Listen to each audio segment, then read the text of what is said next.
two portion, comparative statement and common size statement. Now we are moving on trend analysis. There are three methods of our first unit, part number 2. We have just completed this.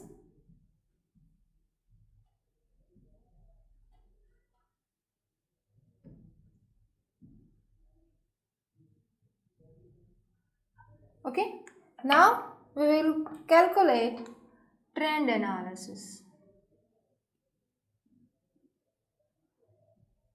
What do you mean by trend analysis? Trend means क्या? Normally हम word use करते हैं इसका trend चल रहा है, यानी क्या कि जो पास्ट ईयर की कंपैरिजन में हम जो करंट ईयर का सिनारियो है उसे कंपेयर करके शो करते हैं कि जैसे कि बोलते हैं कि अभी फिलहाल इसका ट्रेंड चल रहा है. दैट मीन्स व्हाट कि जो पास्ट फैशन थी, पास्ट जो डेटा था उसकी कंपैरिजन में नया वाला इतना शो कर रहा है. क्लियर? सो आपको ट्रेंड एनालिसिस में ट्रेंड को शो करना है जिसमें आपको मोर देन 2 ईयर का डेटा दिया होगा. 2 साल से ज़्यादा डेटा प्रोवाइड करेंगे और हमको जो फर्स्ट ईयर है हमारा उसको बेस ले करके ट्रेंड शो करना है कि जैसे कि यहाँ पर एग्जांपल ले लीजिए कि 2018 है, 2019 है, 2020. Clear?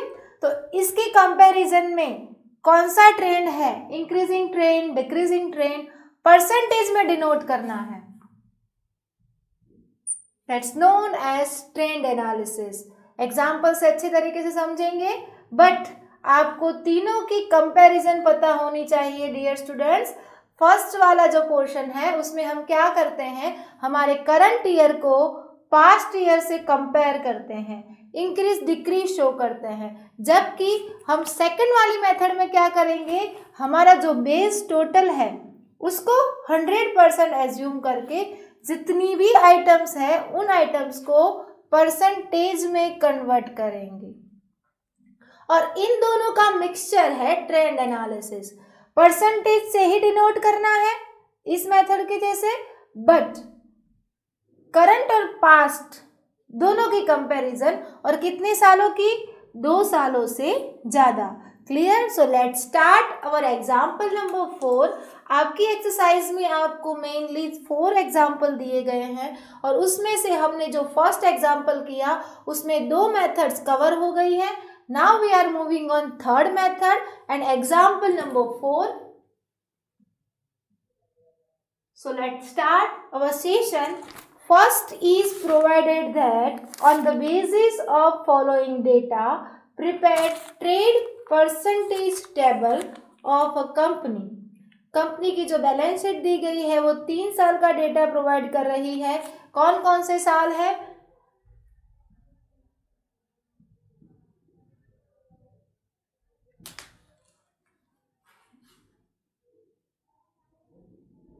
To 2010 and 11, 2011, 12, 12 and 13. Okay. Trend analysis में आपको 3 साल का डेटा दिया है. स्टार्ट करेंगे बैलेंस शीट की फर्स्ट अमाउंट से. आपको करंट असेट्स दी है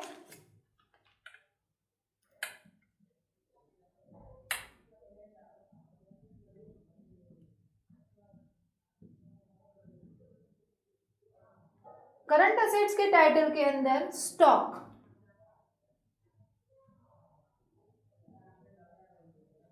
स्टॉक की अमाउंट है 2,30,000 इन 2010 and 11, 3,20,000 इन ईयर 11 and 12 और 12-13 में है 2,60,000. Debtors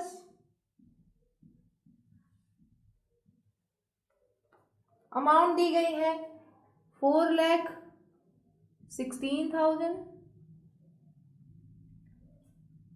3,40,000, and 3 lakh. Bills receivable,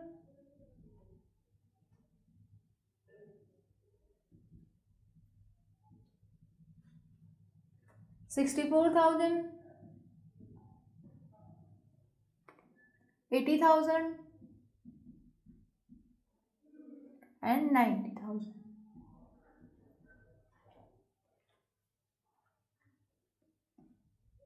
Cash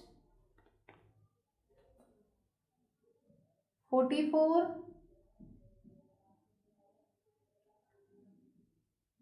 2,30,000,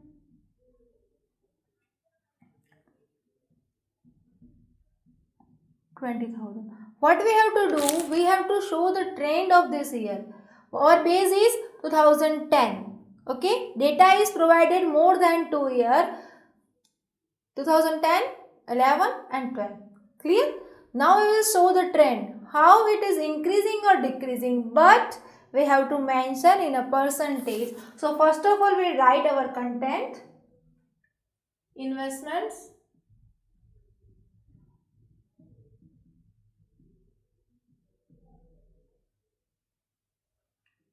$1,66,000.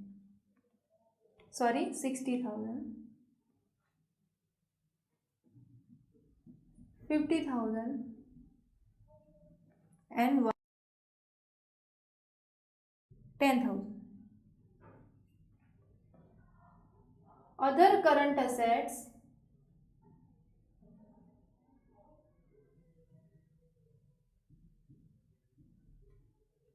is provided 1,40,000, 30 and 10.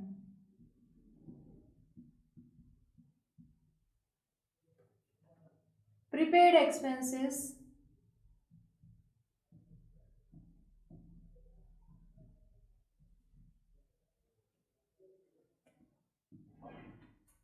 $34,000, 40,000 and 30,000. My total of current assets is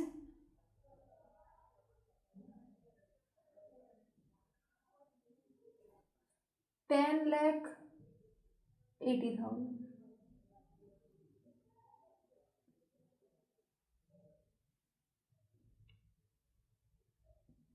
10,96,720. Okay. Now our second title is what? After current asset, fixed asset.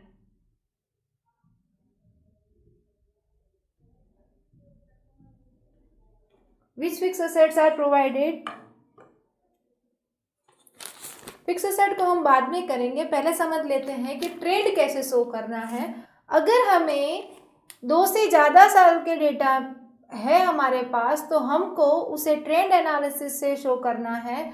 हमारे पास 3 साल का data है और 3 साल की कंपैरिजन के लिए हम बेस किसको लेंगे? 2010 को, और उसके मुकाबले हमारे 2011 और 12-13 में कितना चेंज है, पर किस में? Percentage form. Okay, what we are going to do? We are going to understand our trend of each and every term. Okay, how to find trend? अगर हमारे पास 3 साल का डेटा है तो हमको क्या करना है? सिर्फ 2 साल का ट्रेंड शो करना है। क्यों?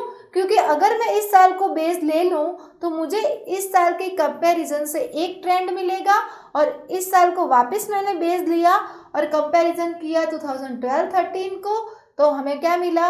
हमें ट्रेंड मिला दूसरे साल का। तो मैंने क्या किया है? फर्स्ट को बेस लेके इसकी कंपैरिजन की, फर्स्ट ट्रेंड। दूसरा ट्रेंड कौन सा है? फर्स्ट को बेस लेके मैंने इसकी कंपैरिजन की, second trend. Okay, so now let's start. Our amount is given 2,30,000 for first stock. Now compare it as a base with 320. कैसे करेंगे डिनोट? अगर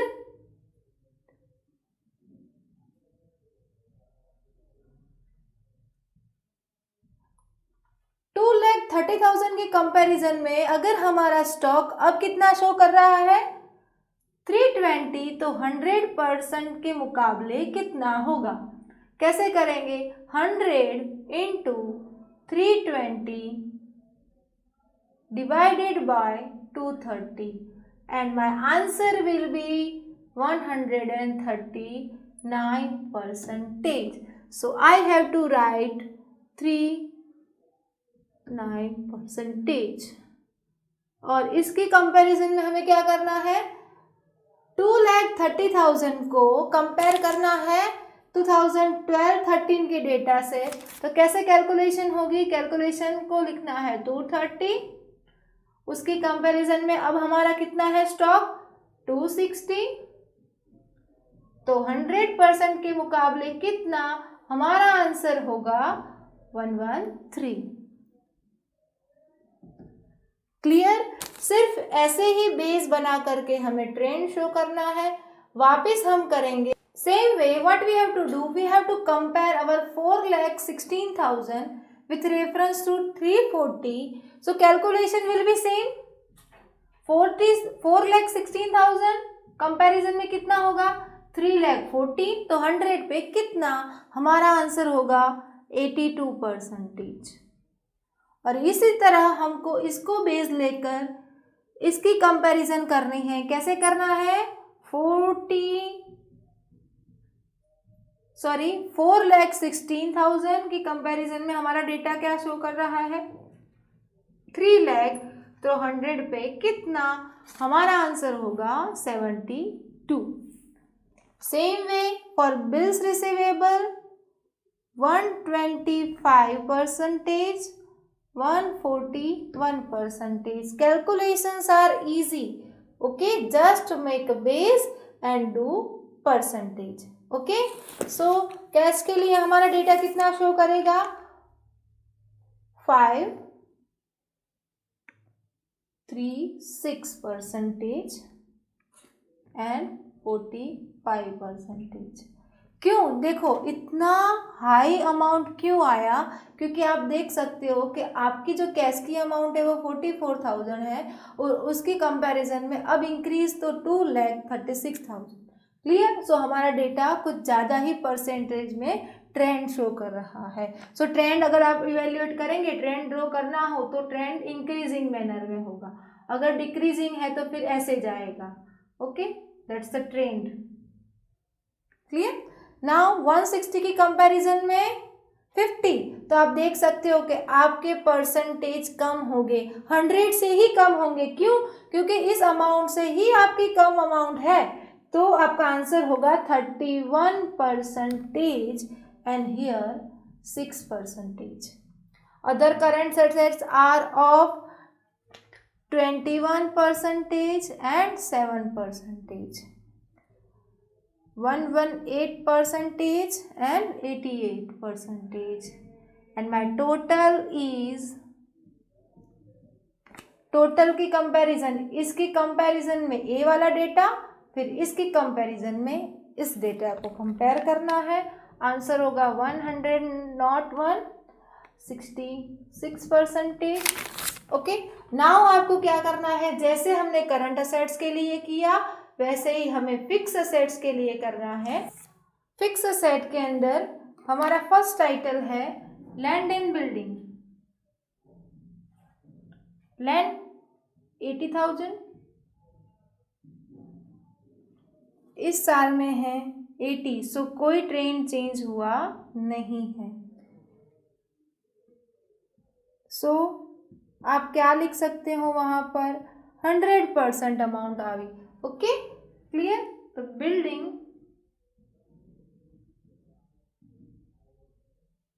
बिल्डिंग्स कितने की है? 56,000, 46,000 and 72. Machinery 64,000, 58,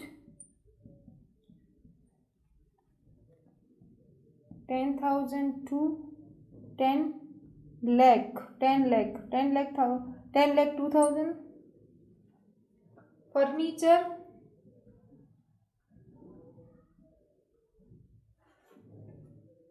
62, 52, 82, and my total is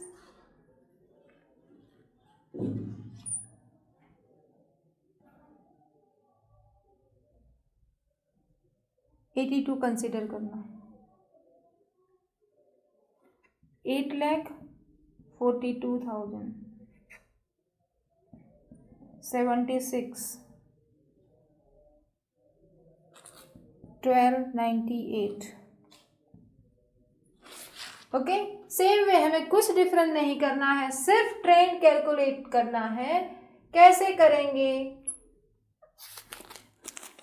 80,000 की कंपैरिजन में 80,000 कितना होगा? 100. कैलकुलेट करने की जरूरत नहीं है. 80,000 की कंपैरिजन में 1,42,000 तो 100 कितना? आपका आंसर होगा 178%. क्लियर? सेम वे हमें बिल्डिंग की अमाउंट कितनी दी गई है? 56,000. उसकी कंपैरिजन में 40, तो आपको ए डिनोट होना चाहिए. परसेंटेज में कैलकुलेट करना है तो 100 से कम ही होगा ना, क्योंकि इतने से भी कम है हमारी amount. Clear? Decreasing trend show कर रहा है, तो हमारा आंसर होगा 82%. अब इसकी कंपैरिजन में 72 कैसे डिनोट करना है? 56, 72,000 तो 100 पे कितना? 129%. Clear? 6,44,000 base comparing with 5,88,000. My answer is 91%. Now 64,000 comparing with 10 lakh and 10,02,000, 156%.